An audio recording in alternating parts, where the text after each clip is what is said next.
All right. Hello, everyone. Thank you for joining us today for WaterNow Alliance's webinar, Leveraging HUD Loans for Innovative Water Infrastructure Investments. This is the second in a series of webinars we're hosting this summer about federal water infrastructure funding programs. My name is Caroline Cook. I'm the Water Policy Director at WaterNow. So today we're going to be going over an overview of Housing and Urban Development Section 108 Loan Guarantee Program. We'll hear from a community that funded a water resilience project with a Section 108 loan.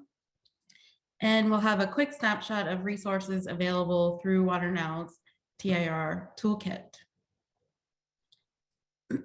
So before we get started, let's do a quick refresh of the functionality of the Zoom webinar. On the left, you'll see a general chat icon where you can ask questions related to technical questions. And do keep in mind that everyone can see those. And my colleague Jessie will be available to help you with those questions. And you can also submit content-related questions for our panel throughout the webinar using the Q&A tool seen on the slide. So I'm pleased to be joined today by Seema Thomas, Deputy Director of HUD's Financial Management Division, and HUD Community and Planning Development Specialist Marty Dubroff and Eric Pekinakis. I'm sorry, Eric. Or is Petroponus. And we'll also hear from Escobel, who served as the Public Works Director for Mount Vernon, Washington for 16 years and is the current Public Works Director for Marysville. And as I mentioned, my colleague Jessie Bersinger, WaterNow's database manager, is on hand to answer the tech-related questions that you have throughout the webinar. So before we jump in, a quick look at the agenda for today. First, I'll briefly provide an overview of WaterNow Alliance. Then I'll turn it over to Seema, Marty, and Eric to provide an overview of the loan guarantee program and outline some of the nuts and bolts on how these loans can help fund resilient water infrastructure. And then from there, we'll hear from ESCO about Mount Vernon's HUD-funded project. And then I'll walk through how to use the TIR toolkit to find HUD Section 108 loan-specific resources. And of course, we'll leave time at the end from questions from the audience. So one last housekeeping item here is we'd love to hear your feedback about today's program. So be sure to fill out the survey at the close of the webinar, and Jessie will put that in the chat for us at the end to make it easy for you all. So turning to our first agenda item, for those not familiar with WaterNow, we are a nonprofit network of local decision makers advancing sustainable, affordable, equitable, and climate resilient water solutions across the One Water spectrum. And so sustainable is a term that gets used a lot and has different meanings to different folks. So for us, it means providing safe, healthy, and affordable water services for people while preserving the integrity of water resources and the environment for future generations. So equity is also a term that can mean different things for different groups. For WaterNow, it means universal access to secure, affordable, safe, and healthy drinking water and wastewater and stormwater management services. And equitable infrastructure should, in our view, support the long-term sustainability of our waterways, water systems, and utilities. So with that, I'll turn it over to Seema, who's going to walk us through an overview of the Section 108 program. Thank you, Caroline. We are excited to be here today to share more about HUD Section 108 Loan Guarantee Program. It's a source of community development financing, which can be used to finance water projects. And our program resides on the UD side of HUD, Urban Development and Community Planning. And Section 108 is the loan component of the Community Development Block Grant Program. Many of our communities use their HUD funds to address all types of water projects, as water plays a central and critical role in community development. And this is ranging from potability to resilience and thinking about climate impacts. And as communities think about their water challenges, Section 108 can be a powerful tool for local governments and even states to invest in their underserved areas' water infrastructure. Next. So before we get started, we wanted to give you a quick overview of our segment today. We'll first explain the mechanics of Section 108, then Eric will delve into the requirements, both programmatic and financial requirements, and how it can be combined with other sources of financing. Then Marty will share some highlights of water examples from our 108 portfolio. We'll also be sharing this presentation, which has many links to different 108 and CDBG resources. Next. And let's get into the 108 loan guarantee program. Next. So one of the most fascinating aspects about Section 108 is what you can do with it. 108 can be used to address many types of community development goals related to economic development, housing, public facilities, and infrastructure. If you don't mind, next slide. However, within these categories, there are opportunities to do many types of interesting projects.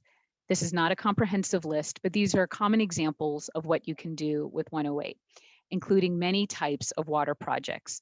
A community or state can use Section 108 to strategically address multiple community needs with one source of financing, and this can be applied to water projects. Next. Now, more specifically, Section 108 can be used for preparation and pre-development, but then it can also be used towards the implementation costs of a project. During the preparation phase, 108 can be used for everything from acquisition to soft costs. During implementation, it can be used for rehab to the actual water infrastructure. Here on the right, we have some examples. It's not exhaustive, but it can be used for everything from flood protection and control to water lines and even more. And next. And just to reiterate, 108 is the loan component of the CDBG, the Community Development Block Grant Program. It uses this framework and it enables those CDBG recipients, which are local governments and states, with the ability to leverage their annual grant allocation. Through 108, the CDBG recipient can access low-cost flexible financing with lots of flexibility. It's often used to fill a financing gap in an important project for a community, especially targeting an underserved area. Now, a few points worth noting here. First, 108 provides loan guarantees, not grants. This financing is non-competitive and low cost right now, around 0.4%. There is a one-time guarantee fee of 2.15%. And these funds can be made available any time of the year. And each project is unique, so we have quite a bit of flexibility to structure each project accordingly with different timelines, different repayment sources, and even collateral. Also bear in mind that it continues to use the CDBG framework that we referenced earlier. So many of the same requirements for implementing CDBG are applicable to 108. And then finally, an important point to bear in mind is that our program provides considerable one-on-one technical assistance throughout the project life cycles all year long. We can meet at any stage from the initiation to the planning phase, and even for restructuring if it's needed. Next. And this is very much an important slide.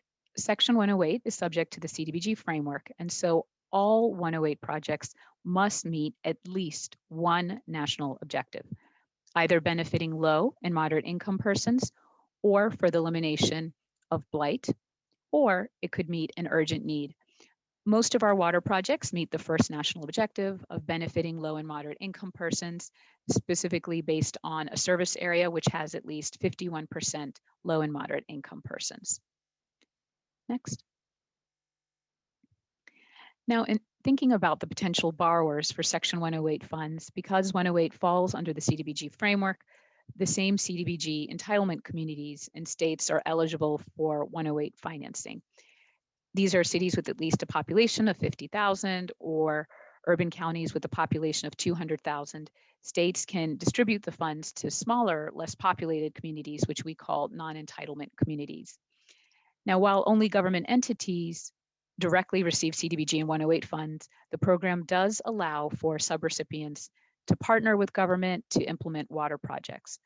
The recipients are typically CDCs or nonprofits, but they play a significant role in the implementation of projects and programs. Next slide. And here we have an illustration. The potential borrowers, which can be local governments and states, have up to 5 times their annual CDBG allocation. You need to subtract out, though, any outstanding commitments and loans. And here we've just listed an example to illustrate, but we actually have more information about specific communities and states on HUD Exchange, and this is updated on an annual basis. Next. Now, bear in mind, a borrower has 2 potential approaches for their 108 loan guarantee. One option is that they could seek a loan guarantee for a very specific individual project. And the second option is for a loan pool. The loan pool has less specificity, but the borrower can plan for multiple projects. And this is ideal for targeting resources to a specific area or to advance a very specific community goal. And with that, I will pass to Eric to share more about our requirements. Thank you. Next slide. Okay, so Seema is mentioning that Section 108 falls under the CDBG program. So, the requirements for there apply. But also on top of that, we have financial requirements that are unique to the Section 108 program. Next slide. So with the CDBG has standard requirements. Every project needs an eligible activity, national objective, which Seema just discussed, public benefit standard for economic development projects, and standard cross-cutting requirements that are found throughout the federal government. Next slide. On the financial side of things, important things we look at is the source of repayment. So often these projects are paid for with future CDBG funds, but we also see projects funded with third-party loan proceeds, parking revenue, tax increment financing revenue, and then water user fees. In collateral, the first source of collateral is always going to be present and future CDBG funds. But in the event that the program is ever discontinued, we need additional source of collateral, which can often be a lien on a real property or a full faith and credit pledge or some sort of debt service reserve. Next slide. And just to describe what the Section 108 process is. So basically it starts with the public participation process where the state or local government jurisdiction amends its citizen participation plan. And that's typically takes 30 days. Then there's an application process, which we can go through in about 60 days total to get out an approval. And from the approval, that means we're issuing a commitment, not the actual funding. So from there, we can generate loan documents and then we provide those to the borrower. And then from there, it's just a matter of the borrower returning the signed contract and note and relevant security documents. And that whole process total, I'd say, would be about 4 to 6 months from beginning to end. And then the administration side of things, that's just, keeping track of payments, or if there's any difficulties, on the servicing side, we'll help you with that. Next slide. It's important to point out that HUD is the loan guarantor here. The funds are not coming from HUD. So in this case, our lender is actually the bank in New York Mellon, who then issues the money to the borrower. So the repayment and the advances all come from the bank in New York Mellon. HUD only steps in the event that a payment is not received. And in that case, HUD will just pull that grantee CDBG funds for that year to make that payment. Next slide. And just another example too, borrowers can also have a third-party recipient. And in this case, the loan repayment and loans can be made directly from the borrower, but then the same as the previous flow funds applies. Next slide. So, why Section 108 is an attractive financing tool. There's a wide range of uses. For this presentation, we're focusing on the water uses, but as Seema discussed, it can go into affordable housing or economic development and other community development activities. It's low-cost financing with flexible terms. So currently, the interest rate's about 0.4% with a guarantee fee of about 2.15%, and those are the only fees. And we have flexible terms, so we can defer principal payment for the first, couple of years if there's a need for that, and the terms go out to 20 years.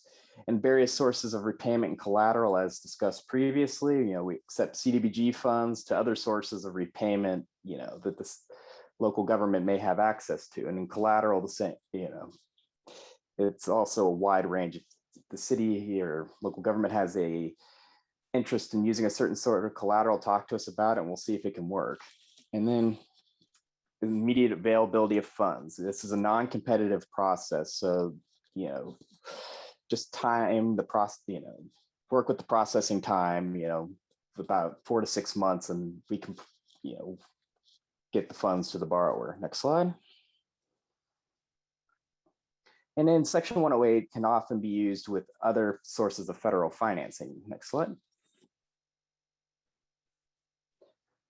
But just to start, we should point out that Section 108 can be used as a standalone source of financing. That means, it's funding the entire project, or it can be combined with another source of financing, or it can fill a gap in a larger, capital stack.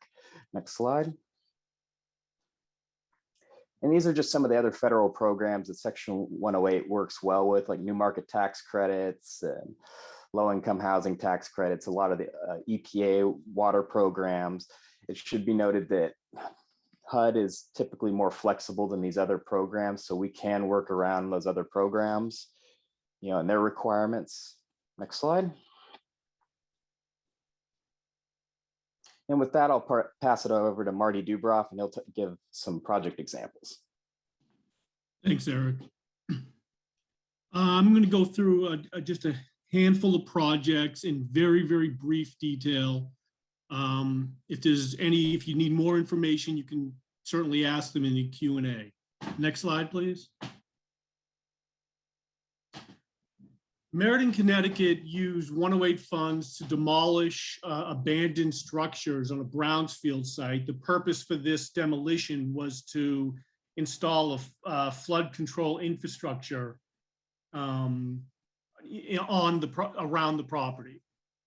So the money was actually used for the demolition, which allowed for the flood control infrastructure to be placed on site. Next slide, please.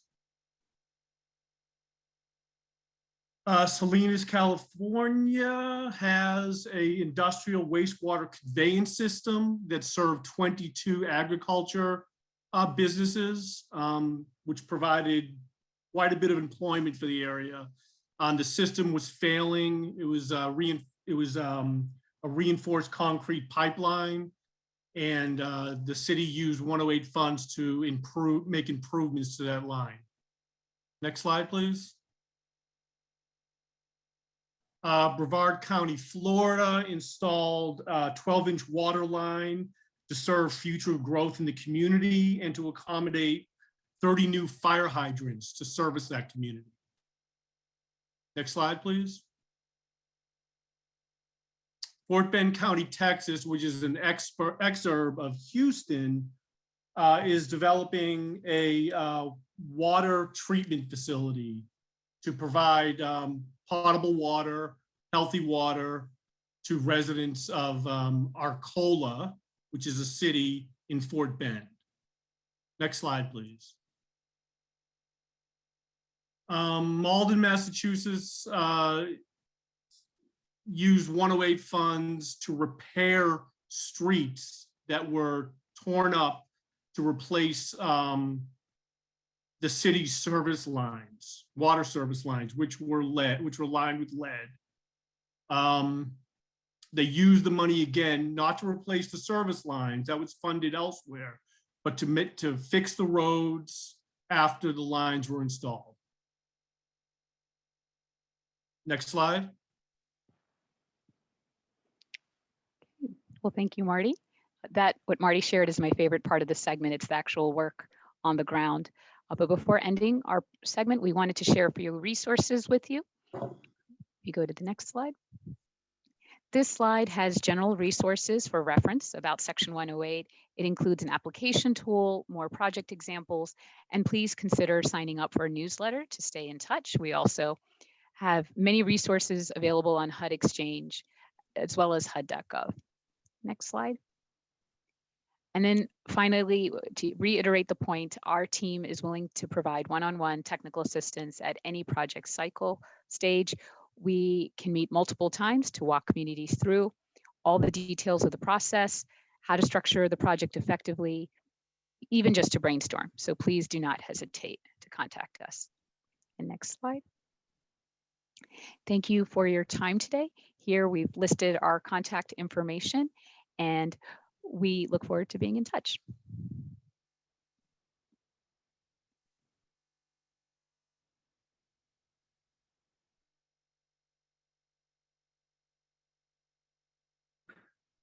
Okay.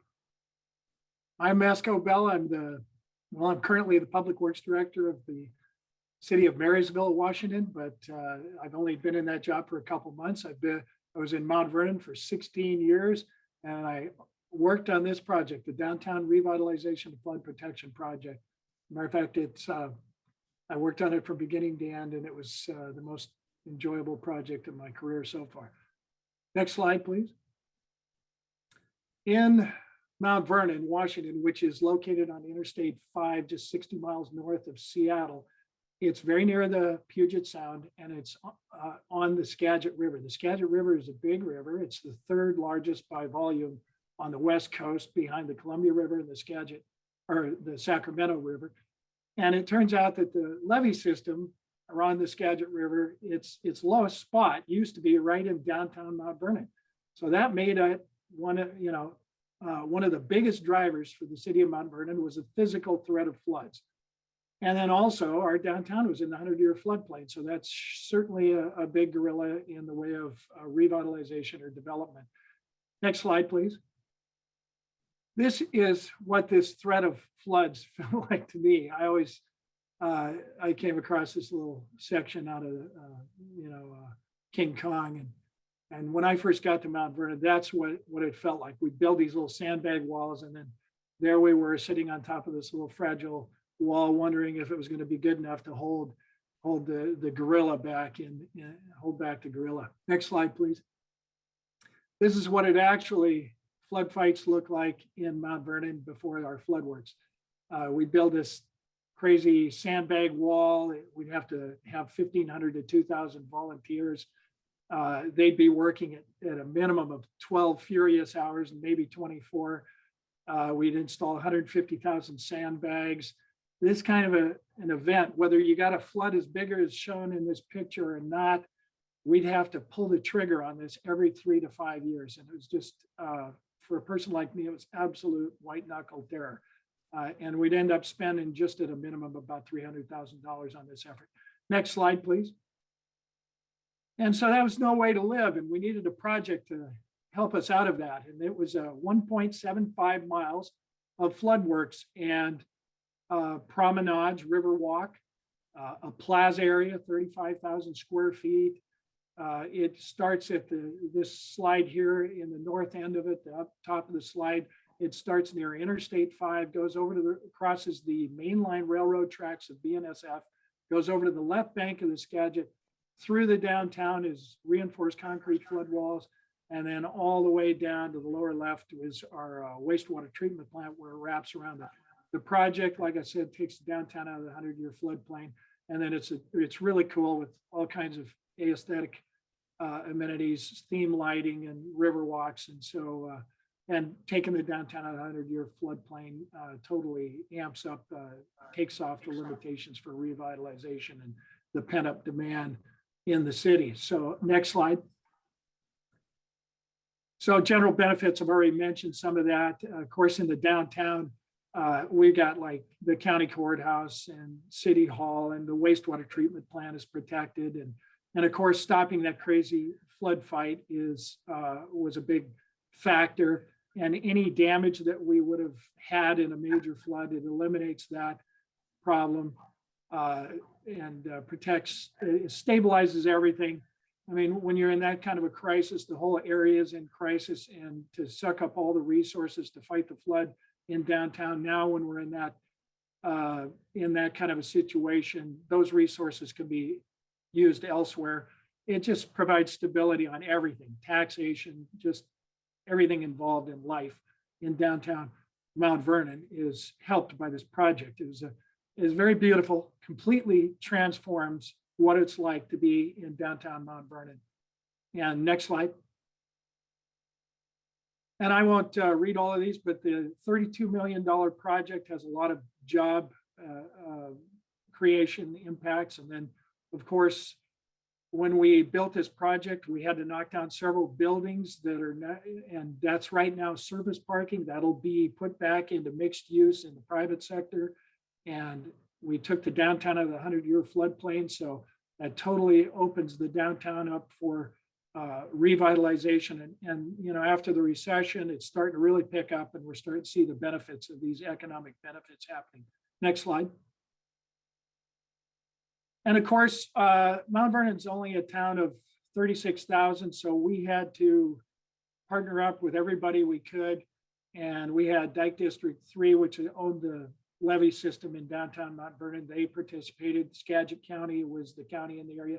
Puget Sound Energy is the power company, and they had several dams upriver on Skagit River. They also put $1 million into the project. State of Washington has 4 or 5 grants we had in the project overall. And then of course, the federal government participated in the Section 108 was an important piece of funding. Community partners, of course, everybody in town of any formal standing was in support of the project because it was such a big deal for our town. Next slide, please. And then so we just started building this from upstream on down the river. And back in 2010, we completed the first phase, which was, we started on the right side of the slide there. We crossed 2 little spur lines. We avoided the 70 feet over the mainline railroad tracks and bit that off at a later time. And instead, we just crossed the spur tracks across an arterial street, got over to the river, and there we built a 16-foot wide river walk. And then the red line is where it's a reinforced concrete flood wall. And it's about 1,200 feet in this section. We completed it in 2010. Next slide, please.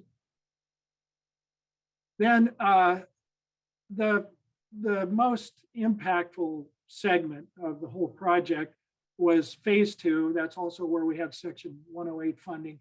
And that's, we just continued on down south of this bridge, downstream of this bridge you see in the upper right-hand part of the photograph. And this section's about 1,600 feet long, right in the middle of downtown. In the center of it, where you can see the curve on the red line, that's we built a 35,000 square foot plaza right there. I'll show you some more slides in that area. And then of course, the red line's where the flood wall is. Out in the riverside, there's a 24-foot wide walkway, beautiful lighting, and it's really cool. Next slide. And here we had to knock down several buildings. These were actually out riverward of the levee system, and we knocked all these down. And next slide, please. This one, I always like this slide's kind of cool. Left over from the era when we all loved automobiles so much. I guess we thought it was a good idea to put a parking structure on the edge of our beautiful river. So in this project, that's part of what we were doing, was dismantling that. And that's what this picture shows. And you can also see some of the concrete flood wall on the left of the slide. Next slide. And then, a lot of this project wasn't very easy. And here we're going under the bridge I showed you there. This is a state bridge. And everywhere where we had flood wall, this flood wall that you'll see in these pictures, everywhere it is, underneath of it is this big sheet pile wall that's at least 10 feet deep, driven in the ground. It's ½ inch thick. And it both provides a foundation for the wall, and it provides stability for the bank.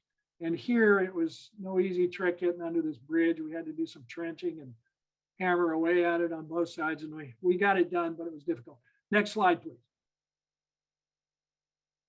And I am an engineer, so we're going to geek out with rebar and everything. So this is just looking back toward that bridge upstream. And this is where, once you get that sheet pile driven in, we had to build a concrete foundation on top of that, and it's all reinforced. And then, of course, the flood wall, which is concrete, that it also is reinforced steel. And then out toward the river is the walk area, the river walk, and that was all reinforced too, so that you could drive big trucks on it if we had to get out there with trucks during a flood fight. Next slide, please.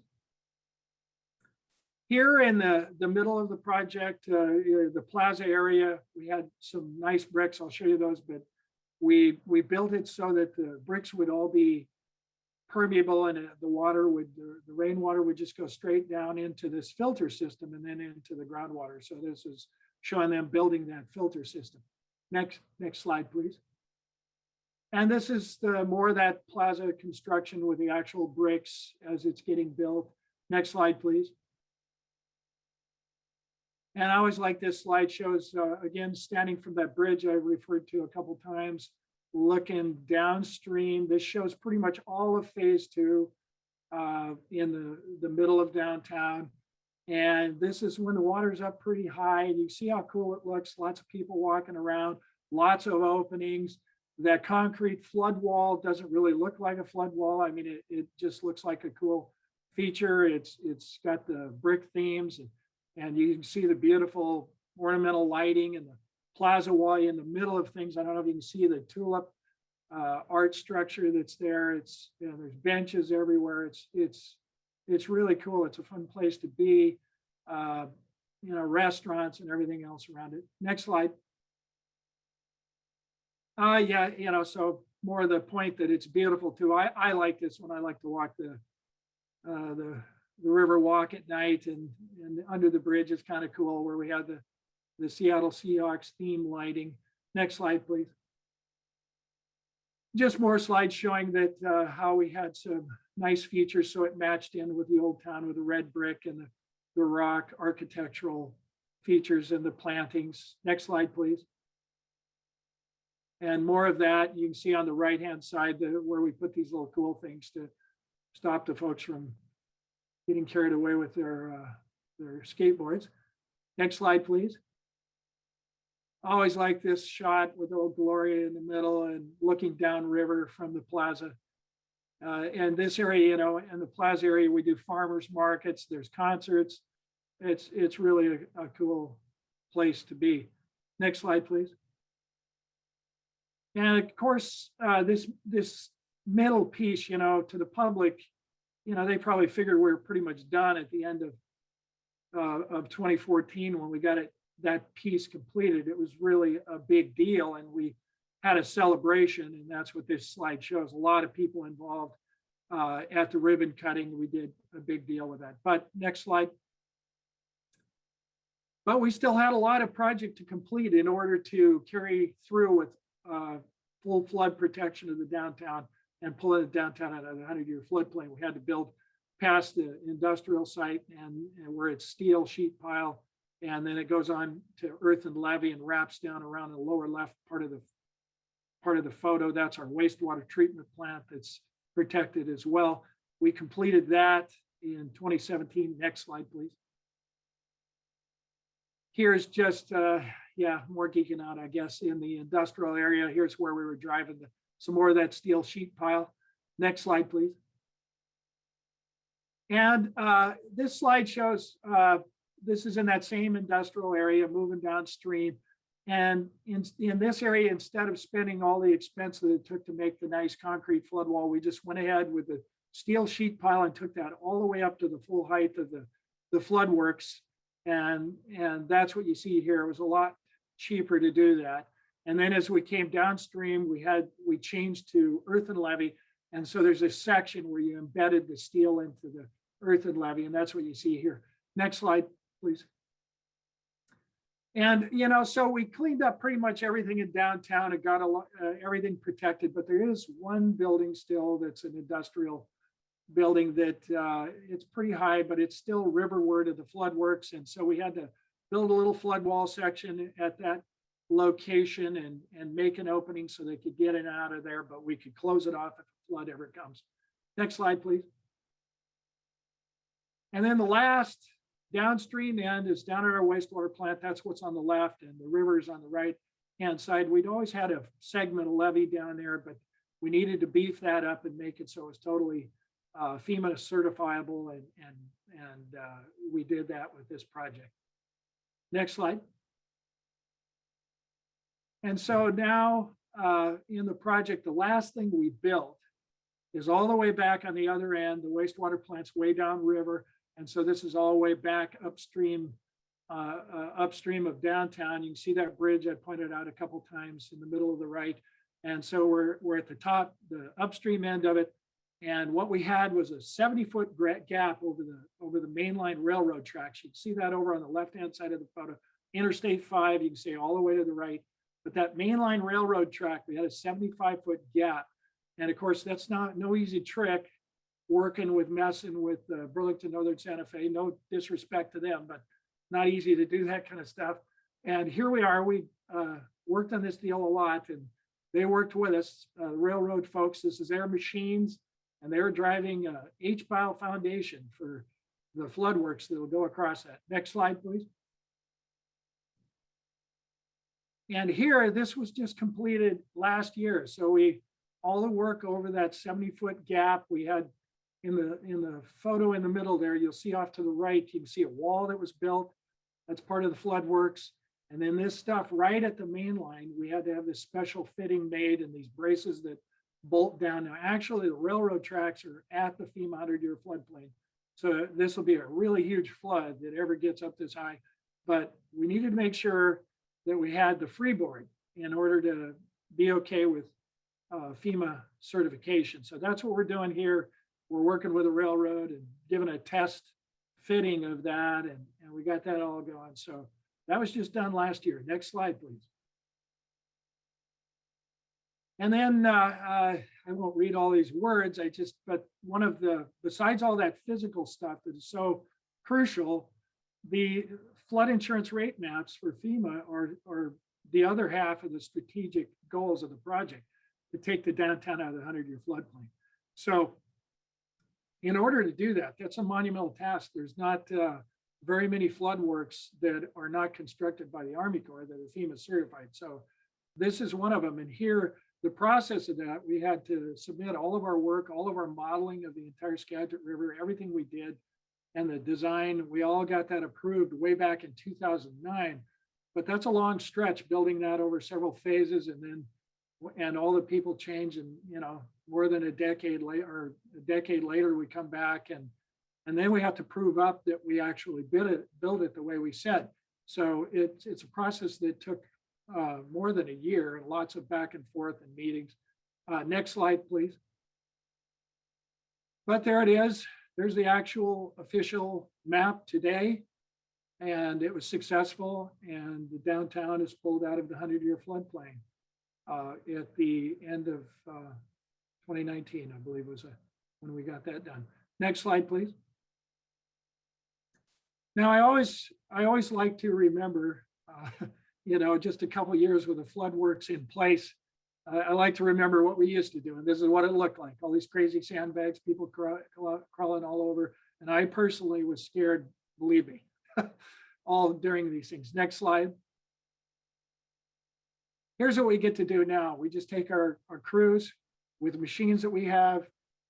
These are people that are on staff, and they just place these little braces like shown here in the openings. We got like 20 openings, and you screw down these big steel braces. Next slide, please.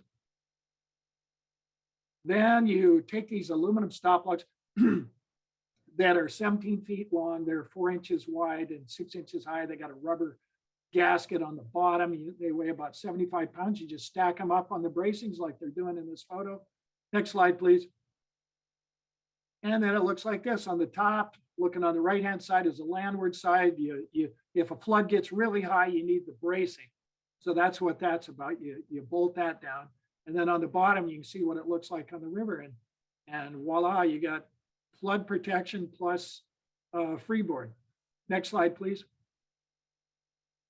I show this slide because it's still, good work compared to what we used to do.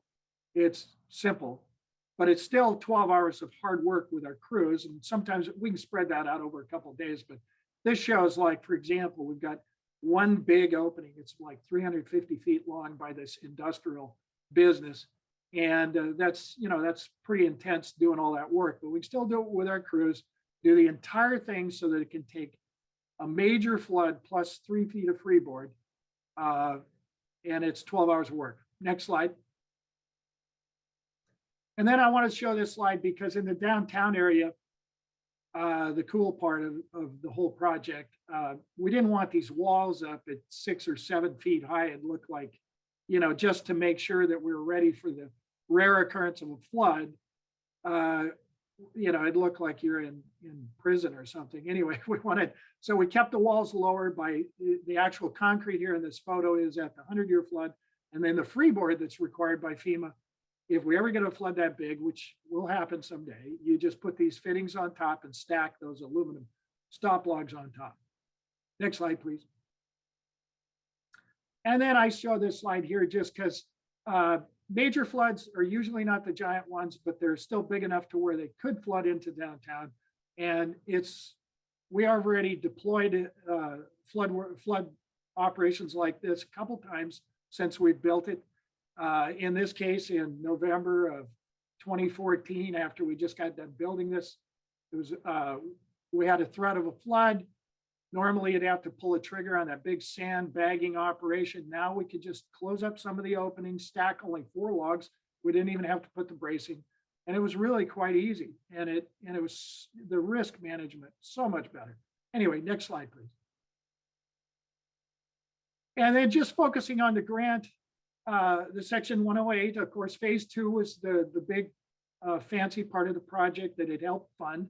It was $1 million of assistance. We got it in November. Approved in November 2012. The national objective for us was the benefit to low and moderate income persons on an area basis and public improvements that were eligible. The term of the guaranteed loan was 10 years, level repayment. Next slide, please. The summary of the funding for that phase 2, which was the most expensive phase out of the $32 million project. It's about almost 13 million. We had a lot of state grants, 4 different grants, 4.2 million. We had county funding, but it was really important to get this $1 million Section 108 funding. City, we definitely had a lot of skin in the game, $6.7 million. And then there was a dike district that also has participated in the flood works right in downtown, and they had $1 million in the funding. Next slide, please. And then some of the takeaways about it, when you're putting together a small town, putting this funding together, a $32 million project is giant, and we got to get whatever money. So $1 million funding is huge, and that helps leverage other things. You got to have a good project, but you also, it helps to get other money when they see that you've got $1 billion funding increments from other folks. Also, this third item is really important to a person like me. The funds can be flexibly used in construction. Now, a lot of stuff, you don't know if you want to ask for it because there's strings attached to the money. But if this money, like it is, you can use it flexibly for almost any part of the project, it's fantastic, okay? And that's a big deal. It also really efficient use of the city's resources and its community development block grant funding. Rather than messing with that every single year, you leverage it into a giant, wonderful project that is, transformative in our case. That's a big deal. And funds, it's no small thing to be able to get funding paid promptly and pay your bills. And also, everybody I ever talked to about this, they had nothing but positive things to say about working with federal staff on this project. Last slide, please. And then, I'm a little biased. I spent a lot of my career on this project, and it ended up, we got a National Association of Flood and Stormwater Management Agencies Green Infrastructure Award in 2019. I was proud of that. And then the American Public Works Association, both the state chapter and then the national organization, gave this project a Project of the Year award in the Disaster Emergencies Construction Repair for Small Cities. And I can't help but being proud of that. So that's my spiel. If you have any questions. Great, thank you so much, Esco. I think there are a couple of questions for you in the chat, and we'll get to those very shortly. Okay. But I do want to cover quickly some of WaterNow's related resources through our Cornerstone campaign, our Tap into Resilience initiative, which is designed to support cities, towns, and water agencies in accelerating and scaling up their investments in all kinds of on-site, localized, and distributed water systems. So through TIR, WaterNow creates opportunities for large-scale capital investments in decentralized infrastructure and helps communities understand how this expanded definition of water infrastructure can supplement conventional options in meeting drinking water, wastewater, and stormwater challenges. So next slide. You might be wondering, what is localized infrastructure? So these are the solutions that are spread out across many properties, are not typically owned or operated by a city or water agency, but operate in concert with decentralized infrastructure and are paid for or incentivized by the utility. So as you can see on this slide, distributed infrastructure is really a broad umbrella term covering a range of water solutions and technologies that generally fall into the three main categories, which are stormwater and flood management that Esco was talking about, private service line replacements, lead lines, as well as sewer laterals, and water use efficiency and conservation. And so there are some really important benefits associated with this expanded water infrastructure portfolio that includes localized options. They're more sustainable because they have less of an impact on the environment and often harness nature-based systems, and Esco mentioned a couple of those.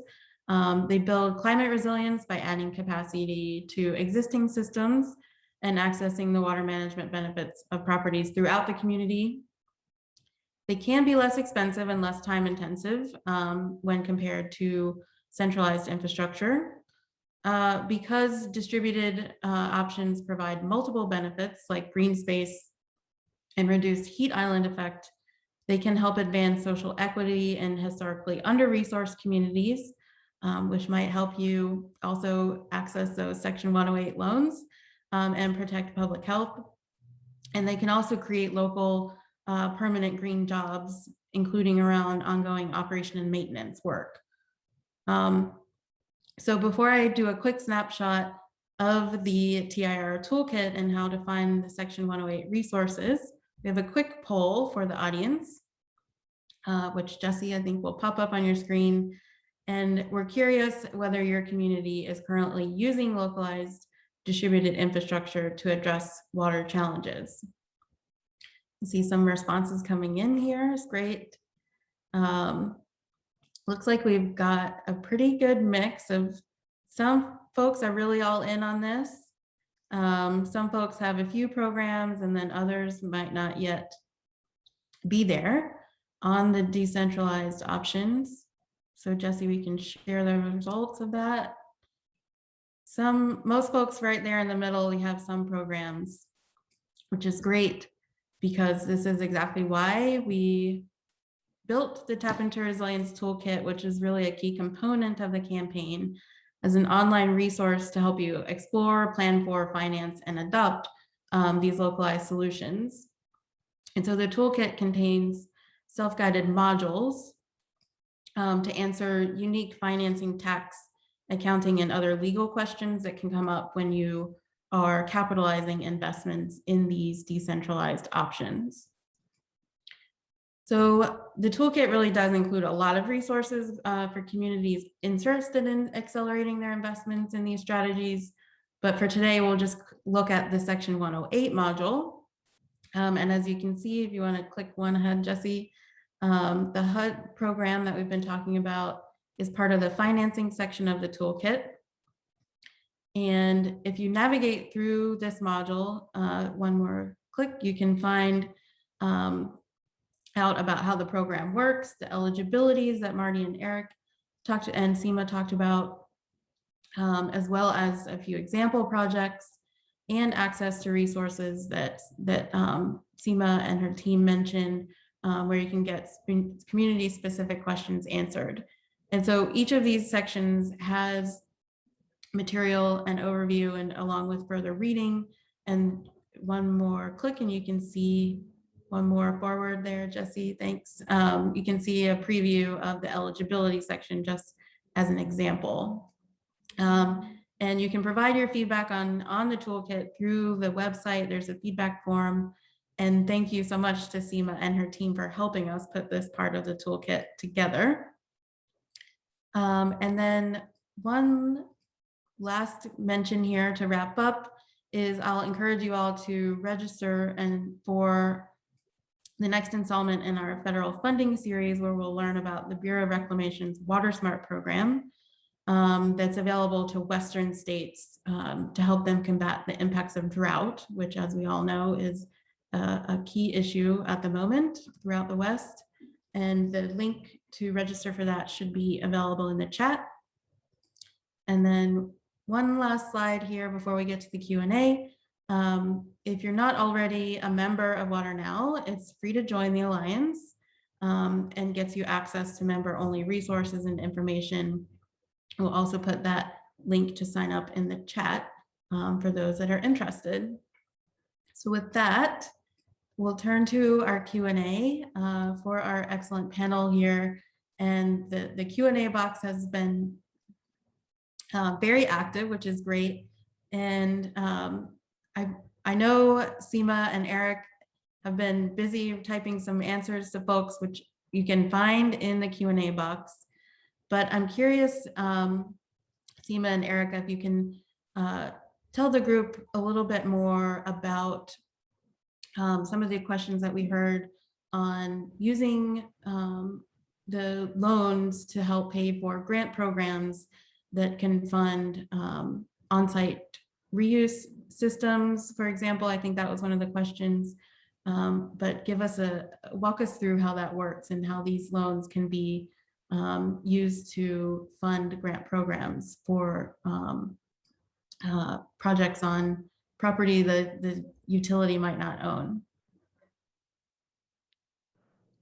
Eric, do you want to? Okay.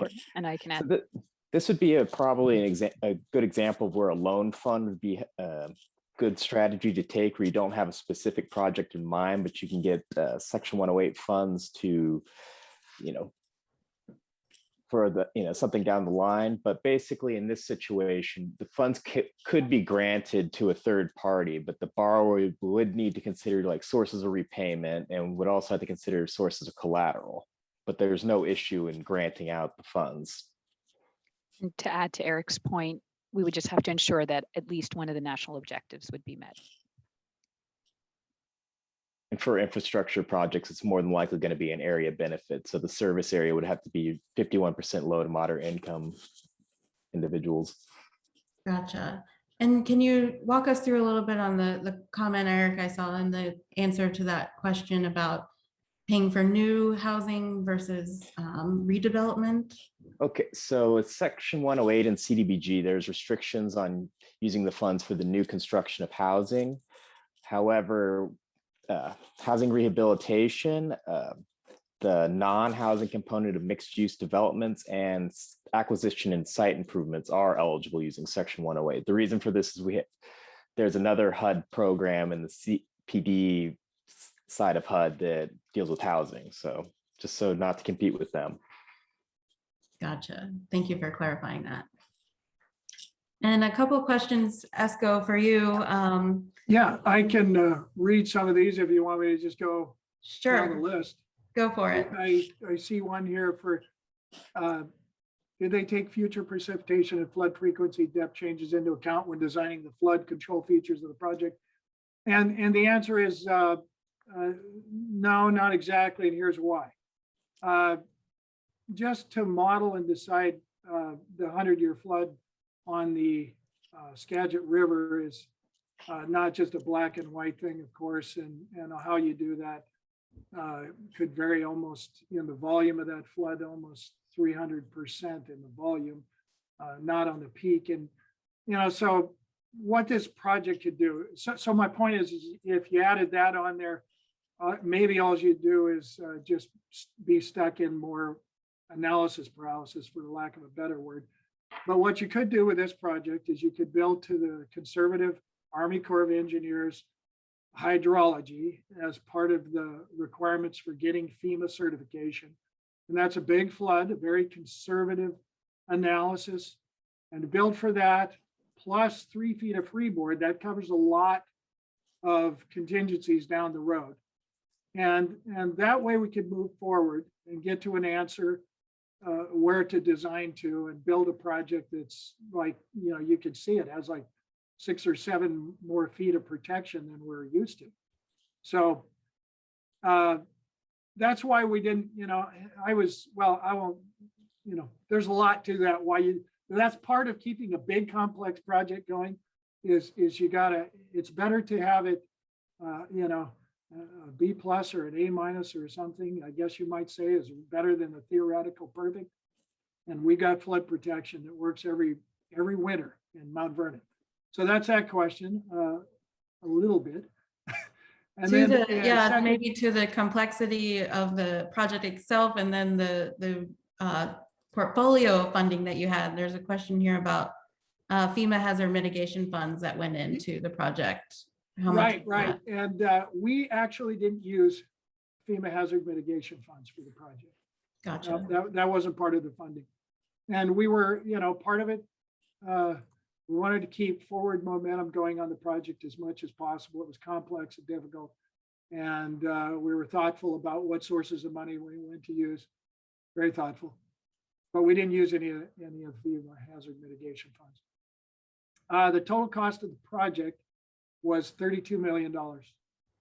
And the 108 was $1 million of the most important section, which was in the middle of downtown. Gotcha. And is that all the questions for me? I think that covers it, but it actually is a question that I had for the HUD team. Esco, it makes me think I'm curious if there's a range of project loan that you've issued, $1 million or lower. Are there lower loans? Is there a minimum? What's the typical loan amount? Tell us a little bit about that. Sure. So it depends. There's a range. It can be under sub 1 million, but it can also go as high in the tens of millions. In some ways, you could argue that some other programs are better positioned for the large scale ones like EPA's WIFIA as an example, but we have no minimum and our maximum threshold is 300 million with our appropriations. But the borrowing capacity is very much determined by the CDBG grant authority of each community. So that is technically their maximum amount that could be taken out. New York City, I believe, has the maximum borrowing authority because it's such a large city, and that exceeds our appropriation. So, but we often don't see communities maxing out for a variety of reasons, but it's possible that they could. Gotcha. I don't know if Eric or Marty want to add anything to that. I imagine the loan amount is determined as well on the repayment of revenues that the folks have that are the project proponents. Yeah, but we have one going through right now, like $150,000. So we can do some pretty small loans as well. That's great. I think that's really helpful for folks to know. One more question for you, Esco, here that has come in. Yes. So, that's why this project is a lot of the difficulty is in order to do a project like this, you have to model the entire Skagit River and you have to model the impact of the flood levels from your project. And you have to also consider, near-term things that might be happening. And of course, you can't have much of an impact. It's got to be less than a foot. Our project actually hardly affected the other flood levels at all. But it's not a trivial task. I mean, that's part of what the whole getting the conditional letter of map revision from FEMA. That's one of the things they're really focused in, is all of that, the impacts of your flood. You got to build it to their standards. You got to use their all their engineering is basically done from the Army Corps of Engineers. You got to use those techniques and then make a model and prove that it doesn't impact downstream communities beyond acceptable levels. Very difficult. And then you got to prove afterward that you did it right. So Yeah, not a absolutely. trivial task. There's not very many people, but if you're living with a flood fight we did, it was worth it.